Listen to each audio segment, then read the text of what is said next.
Hello guys, welcome back to my new video. It's a story about what if something made Naruto the dead last that everyone sees him as. Before I start, please support for more amazing content. And do consider subscribing to my channel and share this video with your friends and check out the description and check out my playlist well. Let's not waste more time, let's start the video.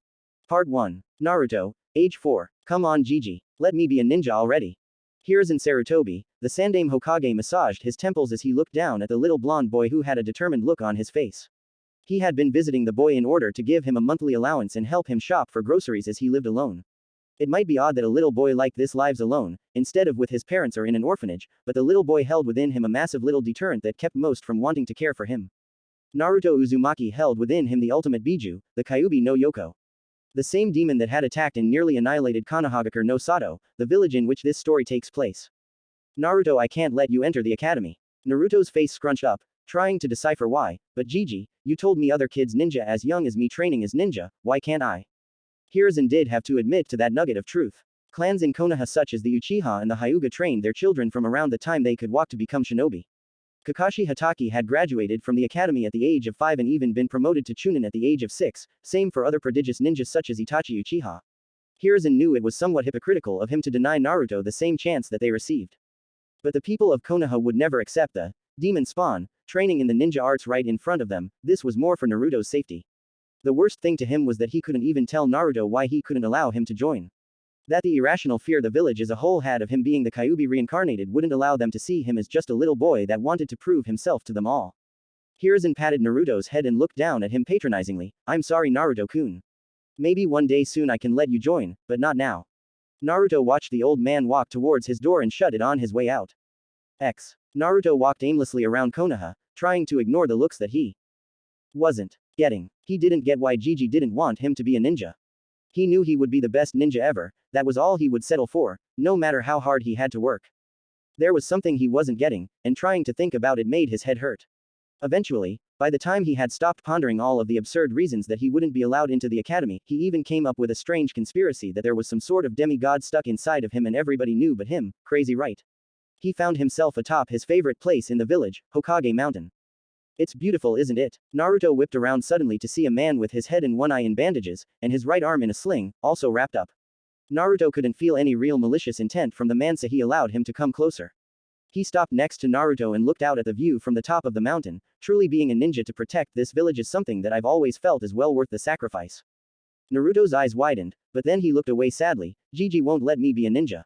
I don't know why though, I mean I'll work hard, and I know I'd be good at it. The man made a noise as if he was thinking of Naruto's words. You would really work hard. You would do whatever you had to in order to become the greatest ninja you could be.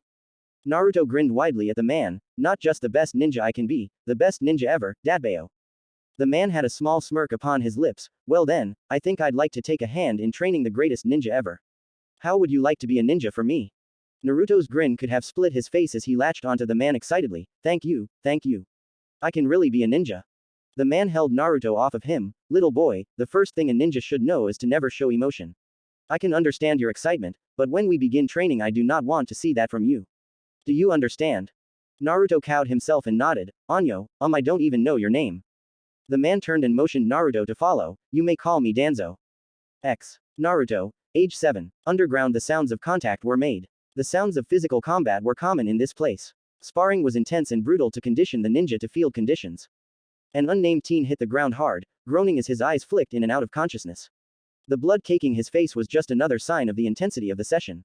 Standing over him was a blonde boy sighing in relief at the conclusion of the spar. Takeshi, you hit way too hard. The blonde slowly walked away from the room, checking himself over. He scratched at his fists, flaking off the dead skin covered in dried blood. He checked his mouth and sighed before digging into the back of his mouth and pulling out a molar, dropping it on the ground as he walked away. He didn't care too much about it. It wouldn't be the first time he lost teeth down here, and they always grew back. Thank you, Furball. As the boy clad in black practice clothing entered the hall, he came face to face with the man responsible for training him. Ah, Danzo Gigi, good to see you. Danzo frowned at Naruto's disrespect. Boy, if you weren't so damn good at what you do, then I'd have you go back through emotional conditioning again. Naruto gave him a cheeky grin, but that's just it. You know I'm too damn good to waste going to do that crap, and besides, you know I can turn it on the second the mission starts. I can be as blank as everybody else when you say go. Danzo let a ghost of a smile appear on his face. He remembered putting Naruto through the paces to rid himself of his emotions. No matter how bad he had Naruto beaten and conditioned, he would still keep a spark of his old personality, even after several months of that treatment that had broken everyone else. Danzo had trained for decades until that point. Danzo motioned for Naruto to walk with him. I have a mission for you, Solo, this time. Naruto went into business mode upon hearing those words. What do you require of me, Danzo-sama? Danzo would never openly admit it, but he did rather like the fact that Naruto could turn his ninja mode on and off at the blink of an eye. It made training a bunch of emotionless tools more bearable if one of them had enough self-awareness to actually speak to him with even a hint of cordiality. They weren't necessarily close. Naruto was well aware of the fact that Danzo saw him as nothing more than a tool, a weapon to be brandished to protect Konohagakure, but people have shown that they can value objects and tools above many things in this world, plus Naruto's childish streak got a kick out of making Danzo twitch. You've got to enjoy the little things, this one is probably going to be suicide for anyone else other than you. Even you will find it rough going, I would say. Naruto nodded as a sign of his hearing the advice. If this even hints at going under, you get yourself out of there, failed mission or not. A shimmer of his eye revealed from Naruto to Danzo that he was affected by those words. Danzo just couldn't tell if it was because he gave the very rare order for him to retreat if necessary, or if it was because he was offended for suggesting that Naruto might fail this mission. Naruto looked up to Danzo, icy blue eyes lacking the solid feeling they were full of just moments ago. Your orders, Danzo-sama. Danzo smiled. I think that he might just be the greatest weapon I have ever had.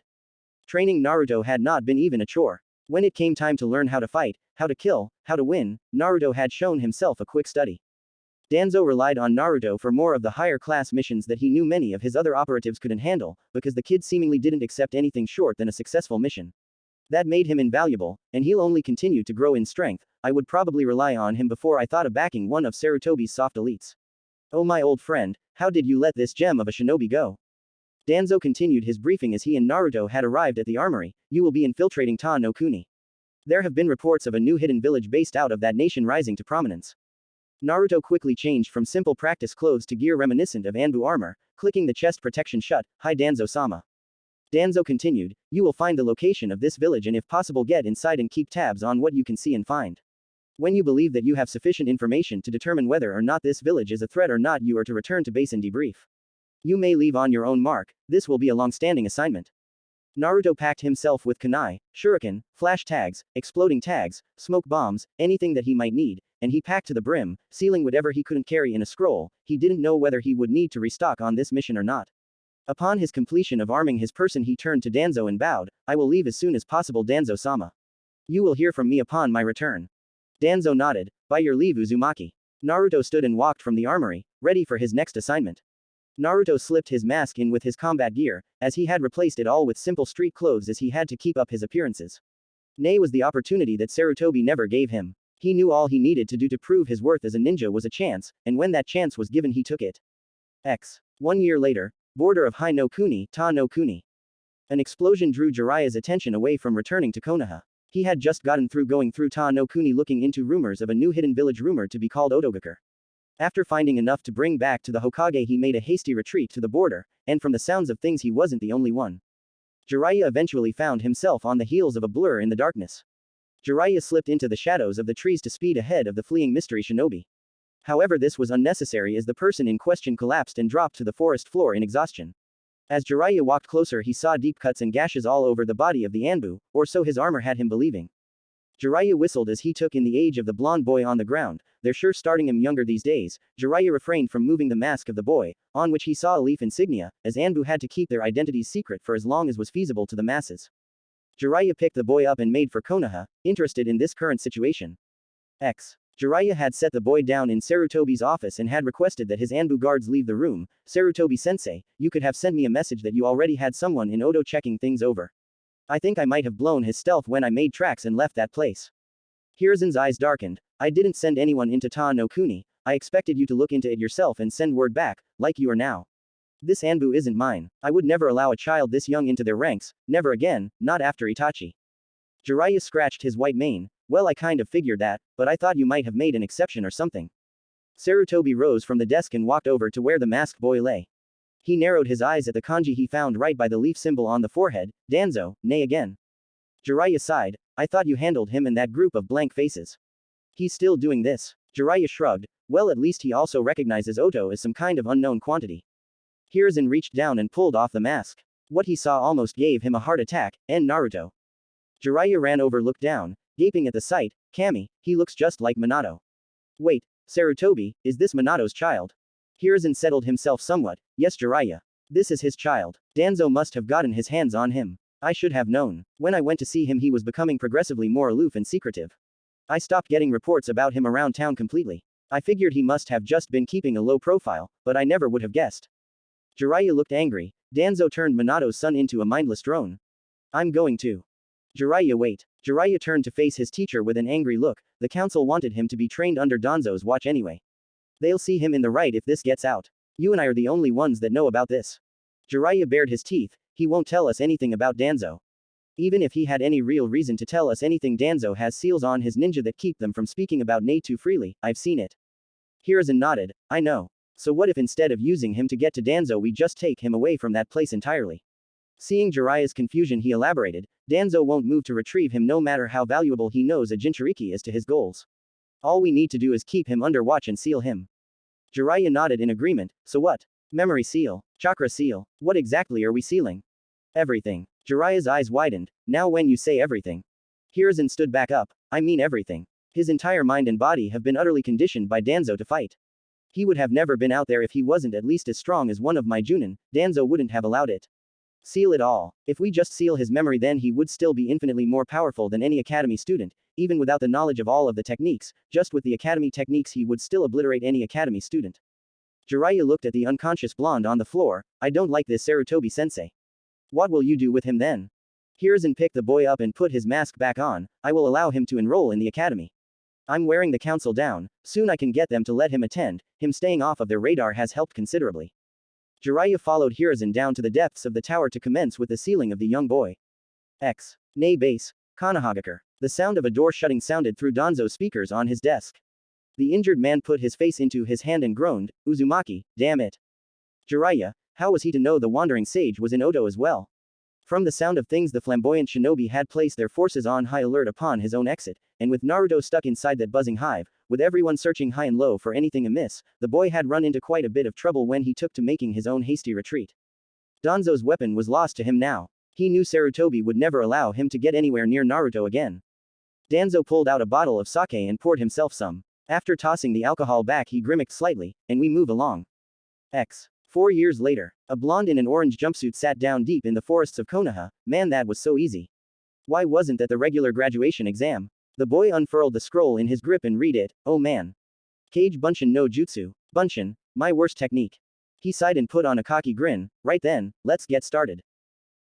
Hours later, Iruka Yumino, Chunin, and teacher in Konohagakure's Ninja Academy, stood in astonishment. Naruto Uzumaki, the dead last of his class, the failure. He had just witnessed the boy in question call upon an almost endless horde of Kage Bunshin to beat his former teacher's aide Mizuki into a bloody pulp. Naruto stood over the groaning man, smiling at Iruka sheepishly. Whoops, I guess I went a little overboard, huh? Iruka smiled and called Naruto over to him. I've got something for you, Naruto. Close your eyes. Naruto did as he was told and felt his goggles shift on his forehead. Okay, go ahead and open them. Naruto opened his eyes and saw his smiling instructor, Sans Hite 8, holding his goggles. Congratulations, Naruto. You graduate. 6 months later, forests outside of Konohagakure. Naruto was smashed back by Gaara in his monstrous form. Naruto sailed through branches until he landed against a tree and slumped against it. Naruto grunted in pain as he sat up to look at the insane Suna ninja. Gaara had a maniacal grin on his half-demonic face. You are weak, Uzumaki. You lack power. Sasuke landed on Naruto's branch, looking worse off than Naruto himself was, with strange black markings on the right side of his body. Naruto, get out of here. Get Sakura and run, I'll handle this guy. Naruto went to speak when Sasuke clenched his fists. If I can't win here, then I'll never be strong enough to defeat him. I will have reached my limits. Naruto looked at Sakura, pinned to a tree trunk with Gaara's sand slowly crushing her. Naruto stood up and wiped the blood from his lip. He looked down at Sasuke. Don't worry, Sasuke. I won't lose here. Naruto flipped through hand signs and slapped his palm to the tree branch. A puff of smoke revealed a small orange toad. Hey there, I'm Gamakichi. Got any sweets? Naruto flipped out. I can't believe this crap. What's with you stupid toads? I can never get a useful one. This is really not the time for this. The small toad jumped onto Naruto's head and gave him a raspberry. So you're an amphibian hater, huh? Gaara had had enough of this. All the time spent allowed him to fully turn into his mini Shukaku form. Suna Shuriken. Quote. Naruto saw the spinning discs of sand coming his way and cradled Gamakichi with his body, taking the hits. He flew back and hit another branch. Gamakichi looked at him in concern as Gaara cackled, "You see Uzumaki. Only when you fight for yourself can you truly be strong. I'll wait for you to realize this and leave your friends here to die so you can escape." Naruto wordlessly placed Gamakichi down and turned to face Gaara. The look in his eyes irked Gaara, who sent another salvo of sand shuriken at Naruto, hitting him dead on and sending him back again. Naruto stood up almost immediately. "What is this feeling? I feel stronger, like that didn't hurt at all." Sasuke looked at Naruto as he saw Naruto's strength returning to him. As a burst of visible blue chakra erupted from Naruto, the blonde's look of confusion and awe at himself turned to a wail of pain as he clutched his head and dropped to the ground screaming. Naruto's mindscape. The Kyuubi no Yoko was bored. Bored. It had been bored for years, ever since Naruto's memories and skills had been sealed away. There wasn't any action for it to watch, or even partake in as Naruto was wont to do from time to time. When the boy finally made his return during his month of training with Jiraiya, he was noting like the Naruto that had earned his respect in his childhood. This Naruto was loud and brash, with no true talents to back it up with. The old Naruto wasn't nearly as loud, and while he had his moments of being a loudmouth, he always had the talent to go with it and the drive to do better. The seal had handicapped him and his thinking for 4 years. The Kyuubi really couldn't even say that the new Naruto had potential. The old one had potential, and he had started achieving it, then it was taken away, and no one can have potential twice in their lifetime. As it pondered how exactly it was going to break out of its rotting prison, many markings appeared on the outside of the Kyuubi's cage. At first it was confused, until it remembered the exact same patterns appearing 4 years ago right before everything turned to shit. "Oh, it's about time. Took you long enough, ninjan." Focusing its chakra into a line, it pushed it out from the bars of the cage slowly so as to not upset the Shiki Fujin. Finally the chakra made contact with the walls and began to cover the lines, following them straight to the source. As the Kyuubi watched the lines turn red and rush off down the halls of Naruto's mind, it allowed itself a triumphant smirk on its vulpine features. "Welcome back, Kit." Temari had seen the Uchiha fight Gaara. He had done well until he ran out of chakra and began getting decimated by Gaara until his orange-wearing teammate came onto the scene. Then he ended up getting beaten down too.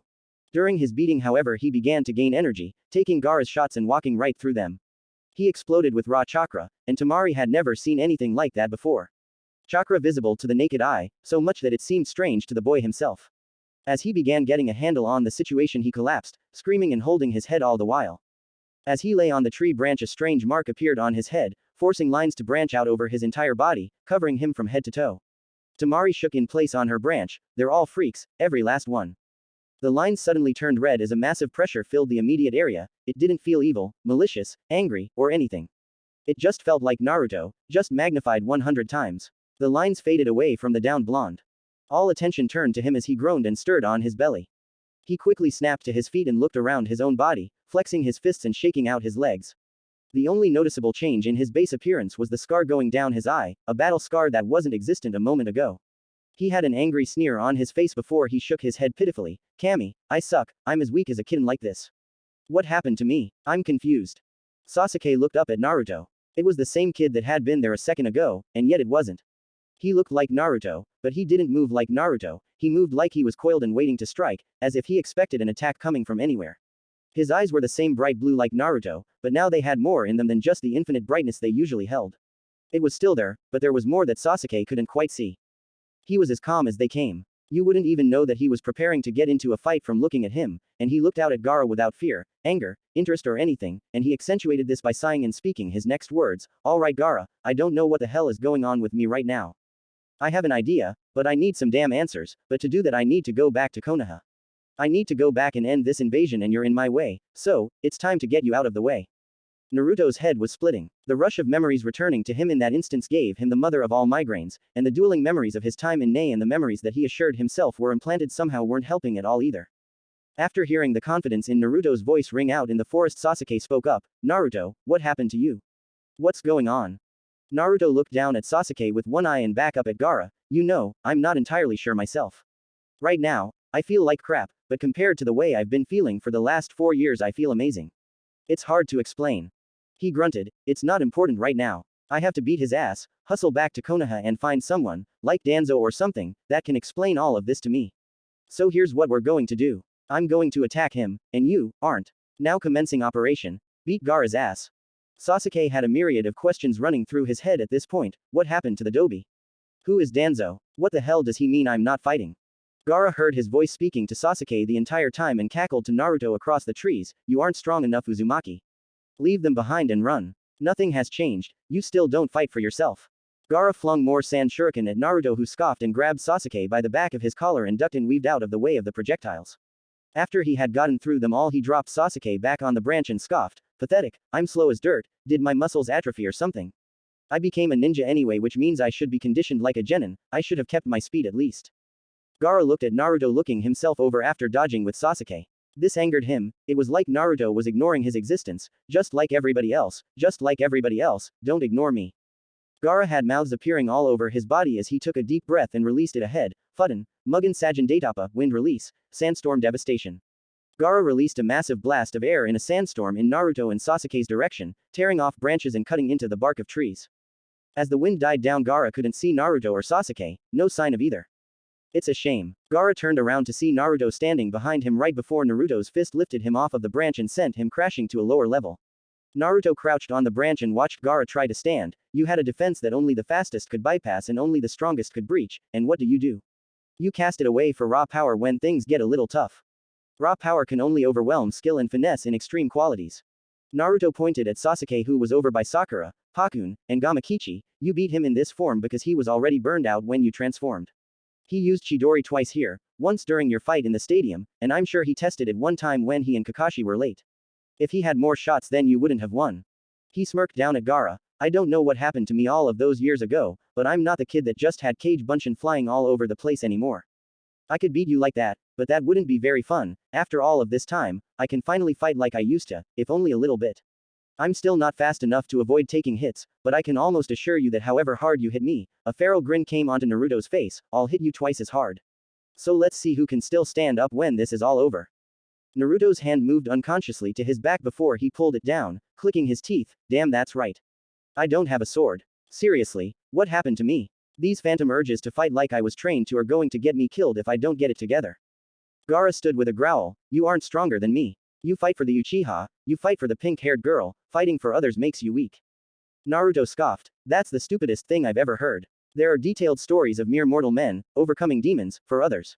The Yondaime Hokage overcame the Kyuubi no Yoko for his village. Orochimaru fights for himself, you fight for yourself, and that's why you will both lose here today, because you don't have a true purpose to fight. Naruto cracked his knuckles, but let me show you, just how wrong you are. Don't blink. One flash tag later and Naruto's presence was gone from the area. Everyone looked around for any sign of the blonde boy who had changed from the orange loudmouth they had taken him for based on past experience. Chuckling rang out through the forest, but not from any particular area, as Naruto was projecting his voice. That little sandstorm from earlier wasn't a Fudden Jutsu. This is a Fudden Jutsu. Fudden. Repushu, wind release. Gale palm. A fierce gale came from the trees above, sending wind and weapons at Gaara from above. Gaara lifted his arms to block vital spots and allowed the kunai and shuriken to bury themselves into them. Gaara lowered his hands and shouted out loudly, is that the best you have, Uzumaki? Come out and fight me. Give me a real fight. Let me feel alive. Naruto's voice rang out again in mocking laughter. If you wanted to feel alive, then you shouldn't have caught those weapons. Even with all of that power, you're still just a baby genin, huh? Just listen, and tell me what you hear. Everyone silenced themselves in order to listen for Naruto's warning. Temari's eyes widened. Too late to help, a hissing noise coming from Gaara was being muffled by the sandy appendage he had caught the mishmash of ninja tools in. Gaara, no. Temari's shout of warning did no good. It was too late for him to cast them out as a massive explosion took place in the trees, and the fireball that used to be Gaara fell to the forest floor. The others could only look on in amazement as the goofy boy in orange was systematically decimating the strongest person out of them all. Naruto's voice rang out again, damn it, I should have just killed you. Gaara was like a puddle of melting sand on the ground as Naruto spoke, I guess my fake self has more influence over me than I thought. I should be down there killing you right now. But for old time's sake I guess I'll hit you with an attack inspired by him. Suddenly several Narutos rushed out of the foliage and kicked Gaara into the air, one after another. You. Zu. Ma. Ki. As Gaara was stuck hanging in the air, a wave of orange revealed itself from the leaves above. Countless Kage Bunshin from Naruto descended with their fists and feet cocked to strike. Naruto Nisei Renden, Naruto Uzumaki 2K Barrage. Naruto's Bunshin dropped an obscene amount of physical offense on Gaara's prone form, driving him back into the ground hard. Naruto and his clones littered the trees looking down at Gaara. Naruto sighed yet again, if I was at full strength he'd be a puddle in a crater right now, someone's going to answer for this. Gaara looked up at the masses of Naruto Bunshin looking down on him.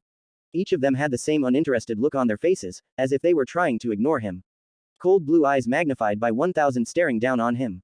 There's no way. Gaara allowed the final shred of sanity and reasoning inside of him snap. there's no way I'm going to lose to a guy like that. The original Naruto's eyes widened as Gaara's chakra spiked. Oh crap. He can transform again. Naruto was blown back hard as Gaara was completely immersed in sand, swelling to the sky. Naruto's cage bunshin were dispelled as Gaara's towering sand smashed them asunder. Gaara ended up sticking out of the head of Shukaku looking down on Naruto, who was covered in sand. It's too late, Uzumaki. Time to die. Like I said, power cleanly outclasses skill only in overwhelming quantities. Naruto sat, entirely encased in Gaara's Sabaku Q. Well, this is great, I'm too weak to break it. Now what? Naruto smirked as he remembered that he didn't stop learning things when he lost his memory. Arrow Sennin, you might have been useful after all. Naruto bit his thumb and made a few hand signs. Gaara put out his right hand, Sabaku So's Kuchio's no Jutsu, summoning Jutsu.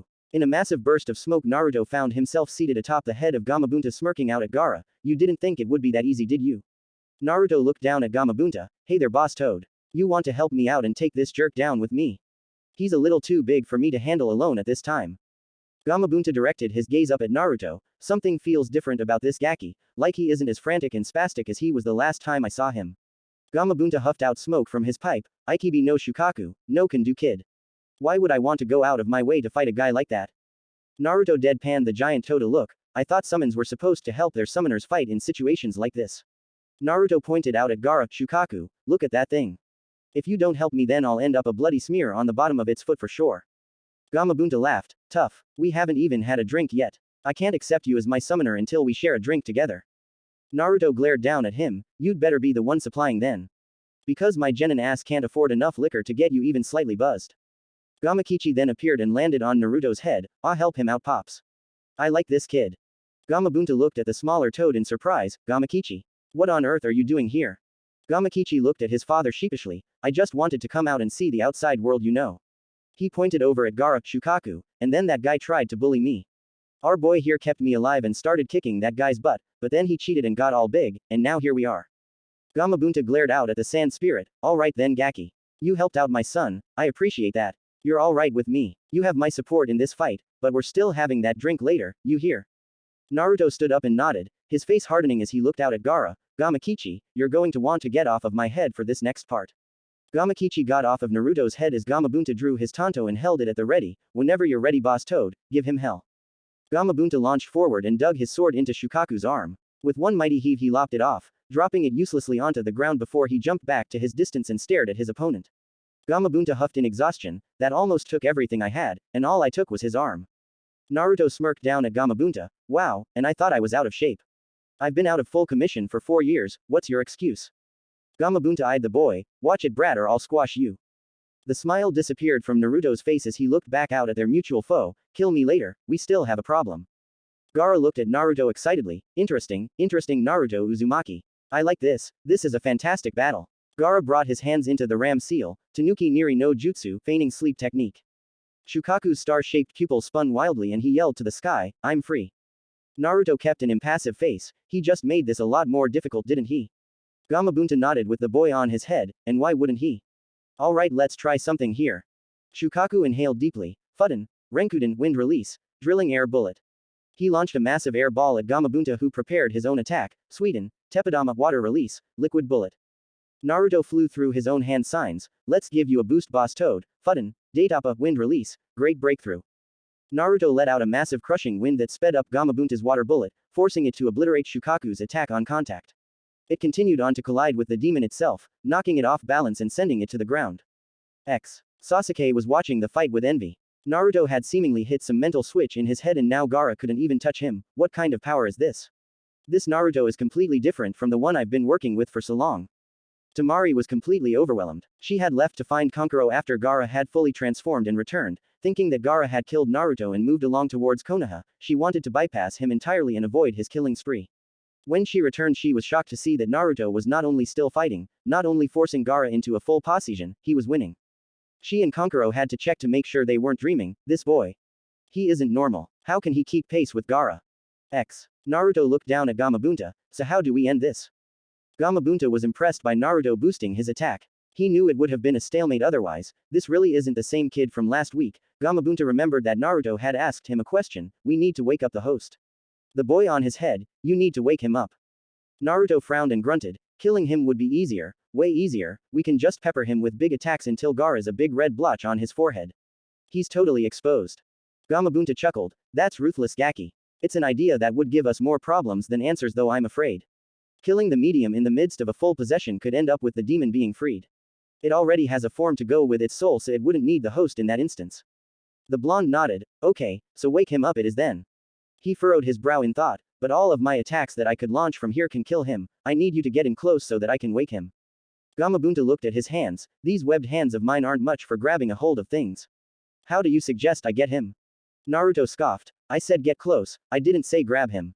I can reach him myself don't you worry. Gamabunta prepared to charge, as Shukaku reached an upright position once more. Naruto closed his eyes to get in touch with his inner demon. Naruto's mindscape. Naruto appeared in the sewer of his mindscape in front of the Kyuubi's prison. Naruto looked around and shook his head, Kami, this place is a dump. I didn't leave this place looking like this. Demonic laughter rang out from behind the bars in front of him, no you didn't ninja. Whoever placed the seal on you messed with your mental functioning and reverted your mind into a dump, as you can plainly see. Naruto nodded, so will it get better? Because this is seriously depressing, wait seal. There was a seal on me. Yes Kit, if your mind goes back to the way it was before 4 years ago then your mindscape will return to its former state. The Kyuubi turned serious at this point, there was a seal placed on you after your disastrous mission to Otogakure. I can't tell you who did it because I was unconscious from using so much chakra to heal your wounds and keep you going until you reach the border. I woke up here, again. Needless to say I wasn't too happy. Naruto laughed slightly, so that's why you were so pissed off when I showed up here last time. You tried to freaking eat me you know. Why didn't you say anything? Kyuubi huffed and sat down on its haunches, letting its snout touch the floor. First of all, would your other self who had been taught to mistrust me, believe me in the first place? If I had tried to tell you about it I would have been harmed by the seal, as would you. It was a memory seal. Whoever placed it on you placed many others on with you that coincided with one another. You forcibly broke one, the chakra restrictor, and allowed me to force a chain reaction with the rest of your mental seals to free your mind. Naruto smiled at the massive kitsune, well I guess I owe you one soon then. But right now could you give me a shot of your chakra for old time's sake? I need to smack down your comrade Shukaku without killing his host. The ground in Naruto's mind rumbled as the Kyuubi jumped to its feet, tails waving behind it excitedly, really? You need my help again after so long. All right then Kit, why not? I just wish I could experience the fight through your eyes and other senses like I used to. Naruto smirked as the red chakra engulfed his body, well after we survive this I'll set up my mind the way it used to be so you can. It's the least I can do, I missed being so badass. Naruto slowly faded from his mindscape as the Kyuubi lay back down on the ground, I did too Kit, I did too. Naruto's eyes shot open as his body filled with the Kyuubi's chakra. Almost simultaneously Gamabunta charged at Shukaku. As the two massive creature got closer they both shot off their projectile attacks again. Naruto judged the distance just as the smoke from the collision of attacks rose, this is close enough I guess. Naruto crouched deeply and propelled himself high over Gamabunta's head, leaping over the explosion and posturing himself above Shukaku's head. Naruto hovered overhead for a second before forcing wind chakra out through his hands, accelerating his descent, this is going to be amazing. Naruto fell at high speed aiming for Gaara, who was stuck sleeping on Shukaku's head, wake up you pasty bastard.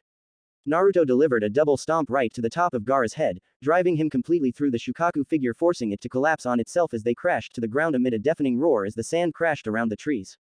Gamabunta stood slack-jawed at Naruto's vicious, reckless attack on Shukaku, the kid jumped from the relative safety of his head, 30 feet higher than he already was, towards a crazed homicidal demon. The more amazing thing was that it actually worked. He hit Gaara with the force of his body weight focused into his feet from 30 feet above his head, making the impact more intense by using wind chakra to send him down faster. After the attack he softened his landing considerably after he destroyed the Shukaku as he landed in sand that had been tenderized by his previous attack. Gamabunta was broken from his musing by his son, I like that kid pops. He's insane. Can I hang out with him more often? Gamabunta chuckled, if he allows it Gamakichi. Jiraiya sure picked an interesting one this time, I'll be watching you Naruto Uzumaki. Naruto stood up and shook the sand off of his body, dragging Gaara out with him and dropping him on the ground, watching him look up at him in fear, stay away from me. I don't want to die. Naruto slapped Gaara across the back of his head, act like a shinobi damn it. We deal in death for a living. Besides I'm not going to kill you. You're a weapon like me. He dropped Gaara onto the grass and walked away slightly, you're a weapon that I broke already. And while you can be repaired, most of the time a repaired weapon is easier to break a second time around. He turned back to look at Gaara, his cold blue eyes turned back to their formerly bright nature, I'll beat you down every time you try to harm me or anyone in my village. Because only when you fight to protect and defend others can you be powerful and find the strength to push beyond your limits. Naruto looked up to the trees. Sasuke. The Uchiha in question landed by his side. Is Sakura-chan safe? Was I fast enough? Sasuke nodded. Yeah, Naruto, you saved her. Naruto looked back at Gaara just as his siblings landed and prepared for a fight. Naruto shook his head at the two Suna ninja. I just beat the guy that terrorized you since he was 6 and I still have enough chakra that I'm gonna sprint back to Konoha and finish up the battle there. You both already got your asses kicked by this guy in Shino and he looks like he's ready to go another round. Do you really think you can beat us if you were stupid enough to attack us? Kankuro and Tamari bristled at Naruto's nonchalant threat as he shrugged. Fine, be that way. We'll just knock you out and drag you to the village, and by we, I mean them. Naruto pointed behind them as two Kage Bunshin bashed them in the back of their heads with the blunt end of their kunai.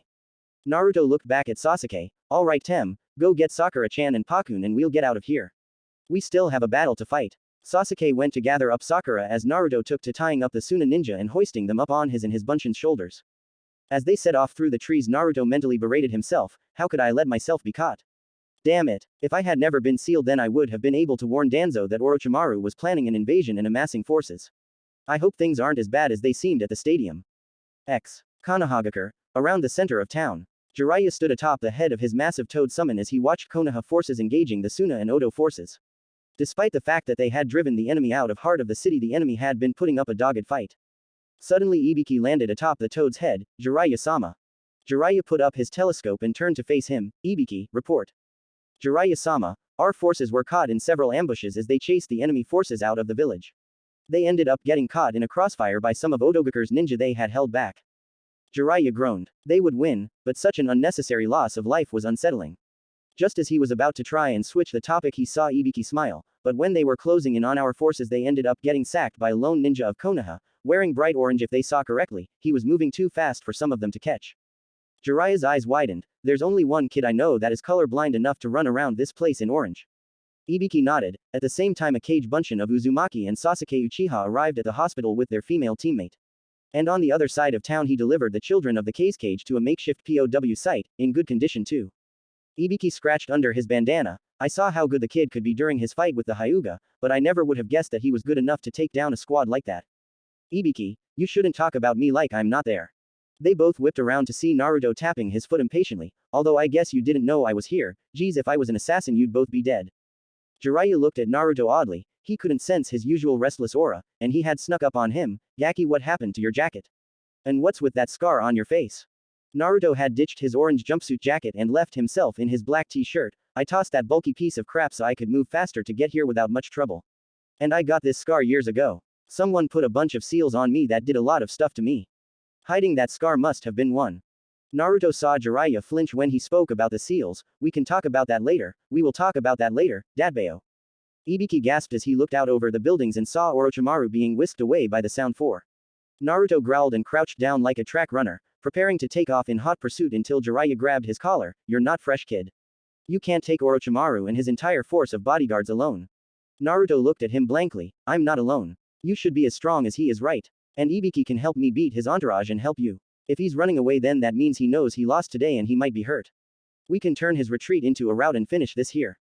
Jiraiya was about to respond just as a cloaked Anbu landed on the toad, bowing to Jiraiya. Jiraiya-sama, it's about Sandaime-sama.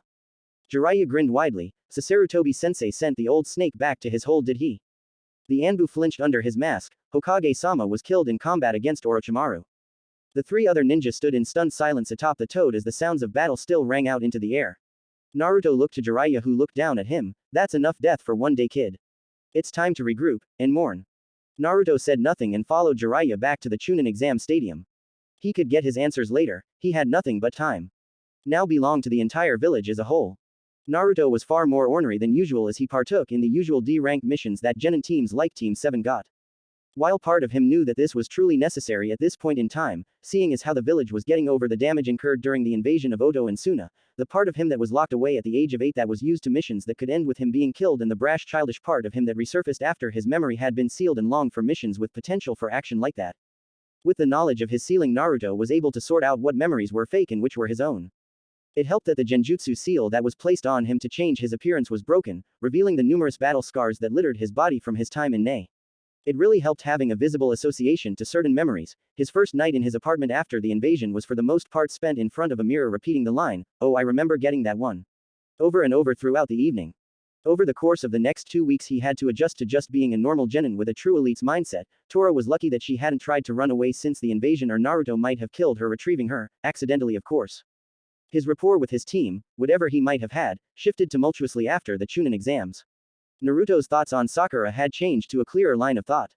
The girl thought he was useless for the most part, and while compared to how he was supposed to be she was right, it stood to reason that even grossly handicapped as he had still been vastly superior to her when it came to the ninja arts. While he may have been a goofy annoyance while he had been a genin, he had still been nothing but pleasant to the girl and had given his all at every corner. Her habit of fawning over the Uchiha and downplaying anything Naruto accomplished grated on his nerves at this point. Naruto ruthlessly crushed his mental facilities that she was a good person, and that he had romantic interest in her because when it came to him she was a bitch. She was his teammate, that didn't really mean they had to be close, he just had to tolerate her and work with her to accomplish his mission. He didn't see anything pleasant about trying to associate with her outside of missions. Sasuke had taken to the habit of staring at him and trying to verbally provoke him when he offered any input into their missions.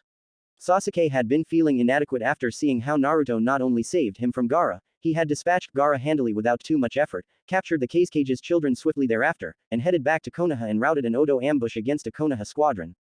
This led to now. He had been trying to goad Naruto into a fight so that he could really test his own capacities against the blonde, but not only was there no time for sparring as they didn't have team training while rebuilding the village, Naruto left so quickly after the day's work was done that Sasuke couldn't follow him, and he was never able to trail the boy for too long before losing him. Kakashi had noticed quite a few changes in his blonde student since he had let him go during the invasion. While the scar over his eye was the most glaring one, his attitude was another. He didn't try to keep his team's spirits up with indomitable brightness.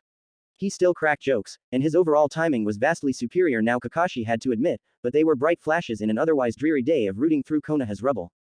Naruto no longer took to calling him Kakashi-sensei. When he reprimanded Naruto on this habit he had seemingly picked up, Naruto responded by saying that he hadn't taught Naruto anything other than tree climbing, and he technically learned how to do that years ago, he just forgot. Kakashi noted the bitter tone in Naruto's voice when he said, forgot, but didn't press too much. He figured that Naruto was still bitter from being cast aside during the Chunin exams. The differences in Naruto's gait, actions on missions, and how he now treated his teammates showed him that there was a vast change in Naruto that he couldn't pinpoint exactly. He watched Naruto drop another stack of wood by the building that his team was working on at the moment, and walk off again to grab more. There was something he was missing about this. Team 7 had been dismissed for the day and Naruto had taken to wandering around Konoha. He had taken to treating the villagers with the same apathy and looks of annoyance that they gave him. He didn't care about them, he was in a bad enough mood as it was. He had been unable to find Danzo since the invasion ended. In his haste to track his trainer down and report back to him, as he technically never failed or completed his mission, he had found that the older base for Nei had been abandoned. Cursing the old cripple out in his head, he realized just how difficult it truly was to find Danzo when he didn't already know where he would be. You'd think there would only be so many places that you could hide a group like Nei in this village. Naruto understood things from both sides of the fence. He understood how Sarutobi disliked a secret branch of the military that he didn't directly control running rampant under his nose. It wasn't good for a supposed military dictatorship, as Konoha was supposed to be, to have something like that among them. It was unnerving to say the very least. But Naruto knew that if he truly knew that honestly, Danzo only had around 20-25 well-trained ninja, including himself. Compared to Konoha's forces it was simply a drop in the bucket. And while Konoha's true forces had a never-ending supply of recruits and potential, only certain types ever had a chance in Nei, and they weren't readily replaceable. Nei took Konoha's dirty missions. The jobs that somebody had to do, the kind of stuff that stepped on people's toes on the large scale of things, but if they never took place then it would expose Konoha's back to the lions. The killings that Konoha couldn't be caught having any hand in, the alliances that could substantially benefit Konoha but that had less than moral basis. There was a reason that the seemingly most powerful village in the nations didn't have too many problems regularly compared to the others. Sarutobi directly chose not to accept certain missions for the sake that they could be seen as an aggressive move on Konoha's part. Danzo took these missions for Nei. Nei had to be better than the majority of other ninjas simply for the sheer difficulty that their missions entailed. There were no D-rank missions, hell there weren't even any C-rank missions. Everything you did in Nei was B-rank and up. If you weren't ready then you trained and drilled until you were, no other way about it. If you couldn't cut it after all of the things you were put through until that point then you died, namelessly, facelessly, and miles away from home. He needed to find Danzo. He knew that the second he actually put on Konoha's Hite 8 he was basically no longer Nei's shinobi, but he still had the mindset of completing his mission. He also wanted to find out exactly what the hell happened to him. If anyone knew, Danzo did. His thoughts then drifted to the mission he had been tasked with as he clenched his fists, his emotional nature spilling out. If only he had gotten back sooner, if only he hadn't stuck around for so long, if only somebody didn't get a wild hair in their ass and sabotage Otogakure's information department with explosives. If only all of those things hadn't happened, then he would have been able to return and send word on Oto's plans. He had found everything. He found that it was being run by Orochimaru. He found that they had a then-rookie Konoha genin, Kabuto Yakushi, as his lead spy. He found that Orochimaru had finished his immortality jutsu, he'd even had the misfortune of seeing it being performed, he couldn't eat for the rest of the week afterwards. He even knew Orochimaru's main ambition for coming, and when he saw the markings on Sasuke during the fight with Gaara, he mentally kicked a pothole into his ass. Naruto's eyes panned around the village as he walked, all of the people taking part in the restoration of their homes. If he had broken the seal on himself even a day sooner, how much loss of life could have been diverted?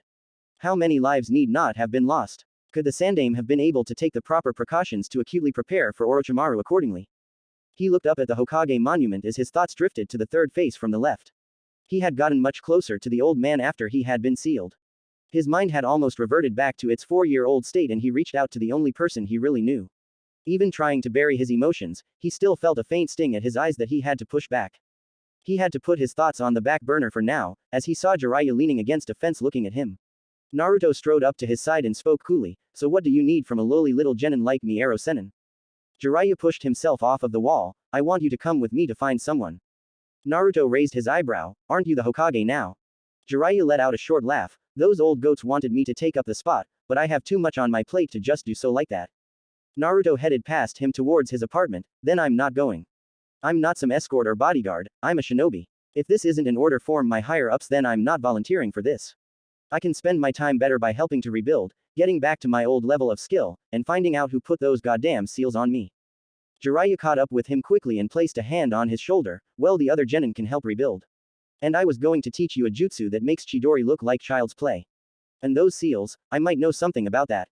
Naruto looked at him. "Okay, you've got me on the rebuilding. And did you hear what I said? I need to get back to my old skill level. I don't need a jutsu, I have enough of those, I just can't use them right now. I need to get back to my old speed and strength first and foremost. I felt weak like an infant and moved like a snail during the invasion."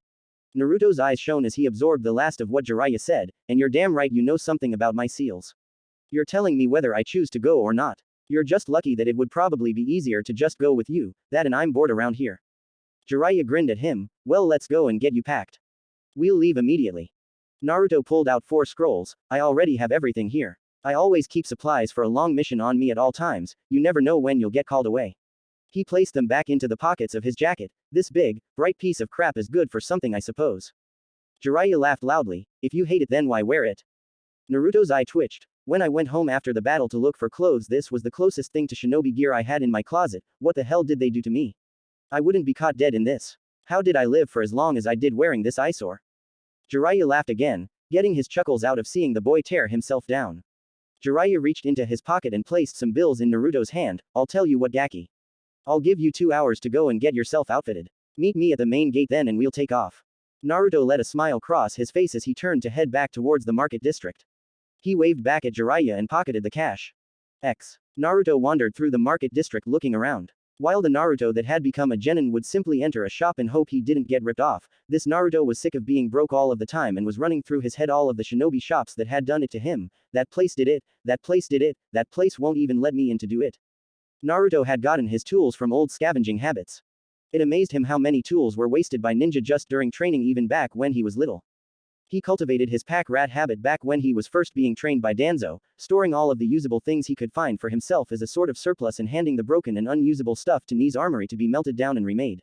Apparently he continued that little habit when he had been sealed as well, because he still had tons of weapons sitting inside one of his closets in the apartment. Naruto stopped at a rather plain-looking shop, and having no memory of ever being in there, he opted to give it a shot. Tenten yawned as she sat at the counter of the weapons shop her family owned. She wasn't having a good overall month. She had gotten destroyed in the preliminary rounds of the Chunin exam by that Suna Kunoichi Tamari and was forced out of contention. She had decided to help her teammate Neji train for the final exam for the month in between tests and had even gone to the competition to watch him mop up the competition.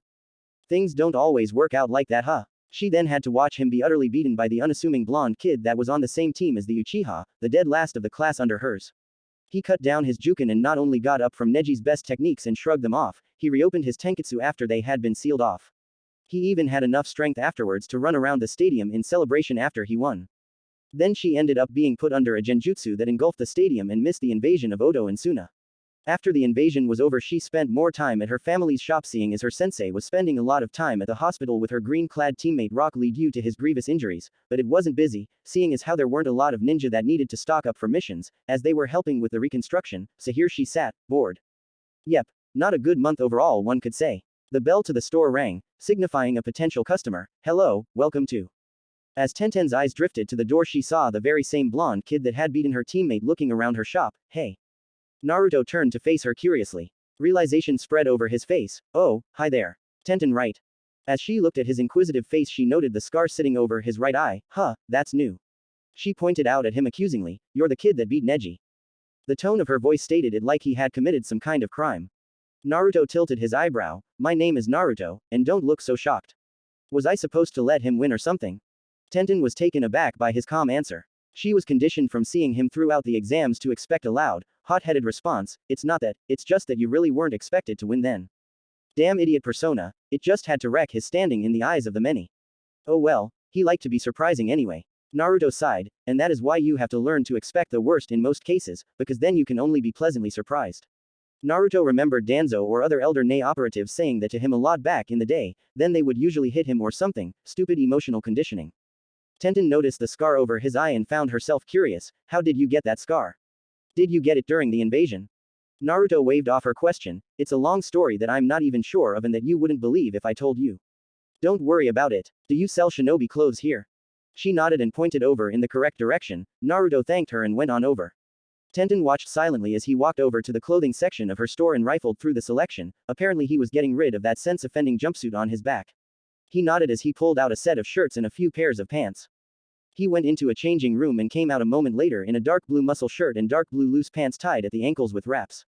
He set the extras on the counter and went back into the accessories section and grabbed some black bracers that wrapped around his forearm entirely. As he walked back to the counter, he stopped as he came across the swords. He stared long and hard for a moment until he pulled down a ninjutsu and unsheathed it, looking it over and testing the balance before shrugging and walking back to the counter with a grin. He set the sword down and looked up. Do you have something to secure this on my back? Tenten nodded and reached down behind the counter to grab a strap for him to use. So how much is all of this? He seemingly gave her a appraising look as she tallied it up. Tenten looked over what he bought and looked at him. That will all come to 68,500 ryo. Tenten watched him switch moods apparently as he cringed jokingly and pull out his wallet and money he had in his pocket. He brightened up after hearing the price of his new equipment. Naruto chuckled as he gave her the necessary funds. This'll clean me out, but it's necessary. He strapped on the sword and placed the bracers on his forearms. Tenten watched him finish outfitting himself and huffed. Do you even know how to use that sword on your back? Naruto shifted the ninjutsu into a comfortable position on his back. I'm an old hand at it. It's time for me to get back into practice with kenjutsu. I was no slouch, I should say. I might be rusty if anything.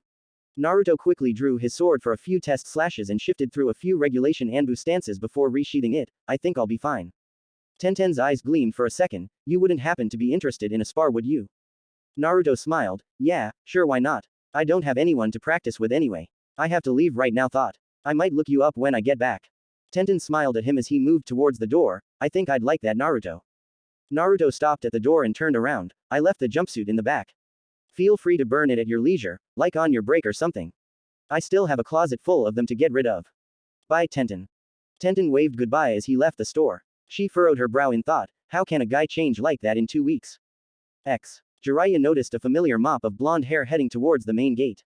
As he got closer, he whistled at Naruto's appearance, looking dapper kid. Naruto looked up at him and grinned. It's easier to get girls if you don't blind them when they look at you. Jiraiya patted him on the back as they began walking through the gate. Well said, Gaki. As they walked on, Naruto eventually sighed and looked up at Jiraiya through half-lidded eyes. Alright, we're far enough from Konoha that if I don't like what you have to say, I can kill you and no one can stop me. Tell me what you know about my seal. Jiraiya tried to be funny. Well, the Shiki Fujin is meant to hold back the Kyuubi. Naruto gripped his sword as he glared at him. Don't be an ass about this, I'm serious. What happened to me? Jiraiya sighed. Okay, but if I tell you this, then you have to wait until I'm through explaining before you try to gut me, deal? Naruto kept up his glare but nodded.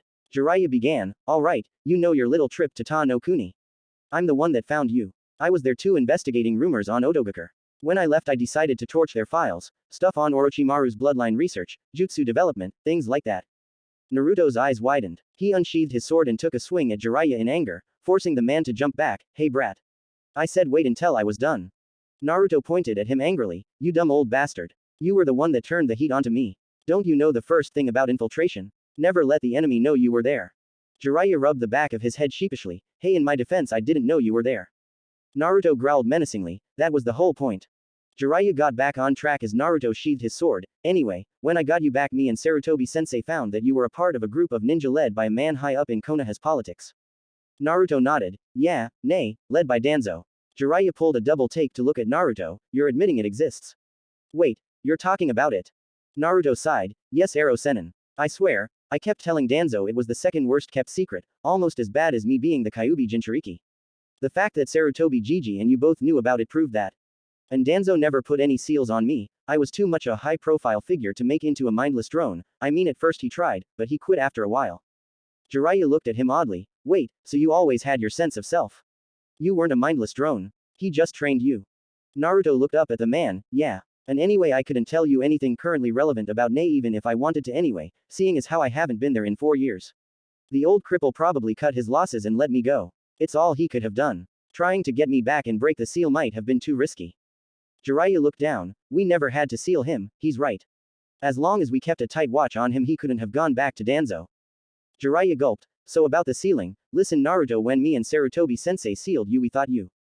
Naruto's blue eyes snapped up at Jiraiya's face. You and Sarutobi sensei. You and the old man were the ones that sealed me. Naruto didn't wait for a response. You asshole. You could have waited for me to wake up and explain what was going on to both of you.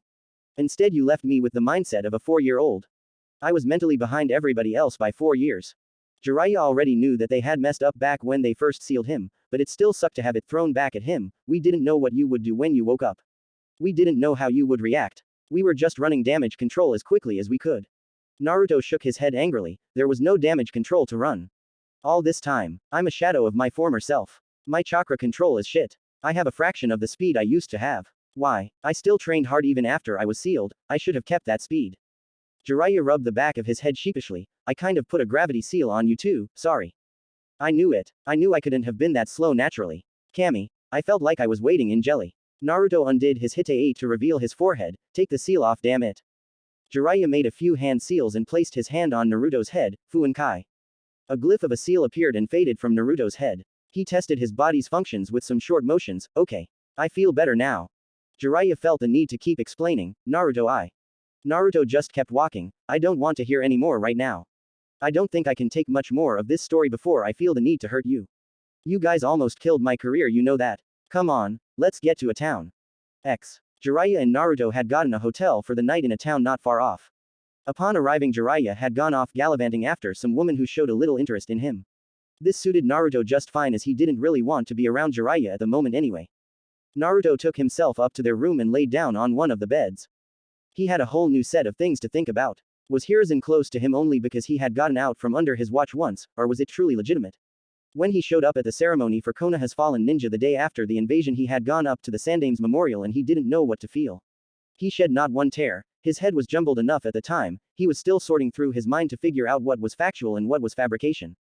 He shook his head free of that thought, putting his training under Danzo into use. He was a ninja, and while it was seemingly a simple mission, it was still a mission, and he needed a clear mind to go through it successfully.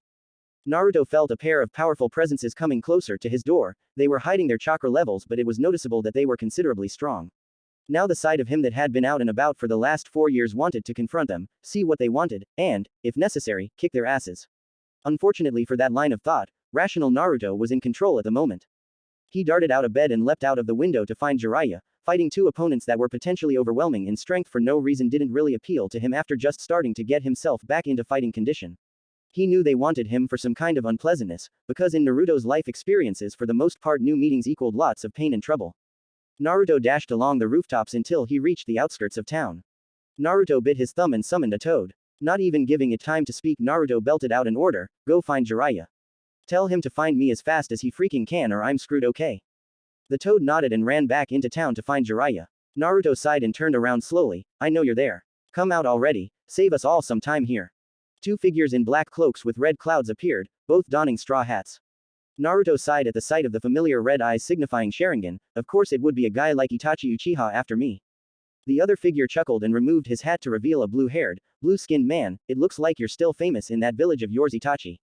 Naruto smacked his forehead, and Kisame Hoshigaki, what a fantastic day, the hits just keep on coming. He set himself into a ready stance, who else do we have coming? You guys happen to have another S-ranked cameo coming from the woodwork. Kisame scoffed at the sight of Naruto's small frame, who knew the Kyuubi Jinchuriki would be such a runt. Itachi, should I cut off one of his legs to make sure he can't run away again? Itachi stepped forward, red eyes spinning, please come with us Naruto-kun. Naruto sighed and brought his hands together, Kai. Come on now, I'm a kid but don't insult me like that. I'm not that easy to yoke into oppression, you know. Kisame reached for the sword on his back, Itachi, this kid is mouthy. Let me handle him. Samahata can just taste his chakra from here. Itachi stared at Naruto, unblinking, very well. Don't go overboard and kill him, Leader Sama needs the Jinchuriki alive. Naruto narrowed his eyes, two powerful guys like this want me alive, they won't fight to kill, they can't. But I don't have that kind of restriction here. And all I have to do is wait for Ero Sennin to show up. Even if the toad I sent is slow or can't find him, once the fight starts it shouldn't take him too long to get here. Naruto drew his ninjutsu and in the blink of an eye was at Kisame's throat, who had brought Samahata down to parry his blade, you're pretty fast Gaki. Naruto pushed with his sword, I used to be faster, he felt Kisame pushing him back and grunted, used to be stronger too, Kisame brought down his massive weapon on Naruto's shoulder and pulled back, slicing deeply into his shoulder, before kicking the boy off. Naruto picked himself up off the ground, I seriously need to whip my ass back into shape, fucking seal, this ain't gonna cut it. Kisame grinned maniacally as he rushed Naruto and swung at him with his sword. Naruto ducked low and swiped at Kisame's feet. In response Kisame uncorked a kick at the ducking Naruto's head. Naruto saw it coming and rolled out of the way. Man, I'm glad Ero Sennin had the common sense to at least take the stupid gravity seal off of me. I'd be dead meat otherwise. Naruto sheathed his sword back into the scabbard on his back, going blade to blade with one on the seven swordsmen of the mist. Label me the idiot of the day. Itachi walked a few steps up, you're better than our intel anticipated Naruto-kun. It was said that you were a dead last genin level shinobi. You've shown much surprising skill. Naruto huffed as he ignored the dripping wound spanning his shoulder, yeah. Well, there's no such thing as perfect intel. Indeed, Itachi removed his own hat to look at Naruto, this battle is unnecessary Naruto-kun. Just come with us, you cannot defeat us both at your current level. Naruto glared at the rogue Uchiha and the shark-like Kisame, they're right, I couldn't beat these two like this, if they were here to kill me. And I don't even have to win, all I have to do is last long enough for some help. Naruto smiled as he felt his wound begin to pulse with a familiar sensation. Apparently breaking the seal inspired the Kyuubi to stay awake more often again. Good, now if only he had found the time to set up his old arrangements with the powerful Kitsune, then he could just have Kyuubi help him rampage on their asses and be done with it. There was time to think about that later, he had a tall order ahead of him here. Kisame and Itachi covered each other's weaknesses extremely well. What Kisame lacked in long-range ninjutsu, potent genjutsu, and tactical finesse and patience Itachi more than made up for. Vice versa for Itachi and his close-range skills. Naruto didn't think he could win in close with Itachi anyway, that damnable Sharingan would give away his every move, unless. Itachi walked ahead and called Kisame back, Kisame, I would like to test Naruto-kun for a bit. Stay back for a moment. Naruto would have grinned from ear to ear if it wouldn't have looked so suspicious. Itachi and Kisame both think he's weak. Itachi will probably let the genin in close to humor him, that's where he would get his chance. He needed to abandon all logical reason and just flow. The only way to bypass the Sharingan was to simply move faster than the body could adjust to. As if that would work on someone like Itachi. However, if Itachi could anticipate his movements, then what would happen if even Naruto didn't know what he would do next? It would be a pain to try, fighting his own muscle memory and his own instincts just to attempt a new strategy on the fly. Sounds like something his jumpsuit wearing self would try. But then again, why the fuck not? Even an idiot can come up with some masterful gems of ideas every once in a while, right? Naruto ran in and ducked looking to jump when in range of Itachi, but as he crouched spontaneous inspiration came to him. Instead of jumping high as he had crouched to do, he tumbled forward and rolled through. This random act got him inside of Itachi's guard. Now what? As he saw Itachi move his arms to react to any action he could take from this point in a split second, Naruto once again listened to the most random thing he could think of. He tilted his head up and spit directly in Itachi Uchiha's face. Now at this time, if he wasn't 1. Already in a fight that he knew wasn't going to be pleasant if it dragged out, and that's if he actually believed he had a snowball's chance in hell of actually winning said fight in the first place. 2. Flying by the seat of his pants too fast to take into account what he was actually doing, after all if he wasn't a bloody mess on the ground yet that had to count for something, right? And 3. Primarily trained to not show any emotion or feeling in combat against any enemy, even if pressed with insurmountable odds, and Itachi Uchiha was damn insurmountable for a handicapped former NA operative 4 years out of the game. If it weren't for all of that, Then he might have had the logical inclination to shit his pants when he saw that Lugi make contact right on Itachi's left brow. And it worked too, because from the look on Itachi's face he damn sure never saw that as a viable option against him in the middle of a fight. Itachi froze in place, giving his diminutive adversary the opportunity to launch a vicious jumping snap kick to the side of his head, sending him flying back to his partner. The combination of seeing a 12-year-old kid spit into Itachi fucking Uchiha's face, and then seeing said kid dropkick Itachi Uchiha back 15 yards left Kisami's jaw quite slacked. Kisame pointed dumbly at Itachi as he watched him rise to his feet. Itachi, you've got a little something, right there. Kisame felt a shiver go down his spine as Itachi sent his Sharingan glare on his as he wiped his dripping brow. You got it. The adrenaline from Naruto's little improv session wore off as he got distance and waited for Itachi's response. Naruto attempted a little denial therapy. Maybe he isn't as pissed as I thought. He's a former Anbu, those guys get bodily fluids on them all the time. A little spit didn't even faze that guy. Itachi turning a downright murderous look at him, spinning Sharingan enhanced of course, perished the thought that he was getting out of this alive without missing some important body parts. Being the highly trained professional he had been raised to be in his formulative years, Naruto prayed to the skies above for even the slightest diversion. Anything that could tear Itachi's attention away from him for even a moment would be a gift from Kami herself. Itachi Uchiha. Naruto turned to find Sasuke standing shortly away, eyes affixed on his older brother. You've told me to live my life with hatred in order to get strong enough to kill you. Well, that day has come. If he wasn't such a highly trained warrior and if he wasn't in the middle of a serious, high-tension situation, Naruto could have broken down and cried in sweet relief. Those two reasons, combined, were the only reasons he didn't. Naruto knew there was no I in team. But sorry Sasuke, someone had to take one for the team today. And on this day, Naruto was more than willing to spell team with an I. Thanks for watching this video until the end. Stay tuned for the next part. Until then, see you in the next video.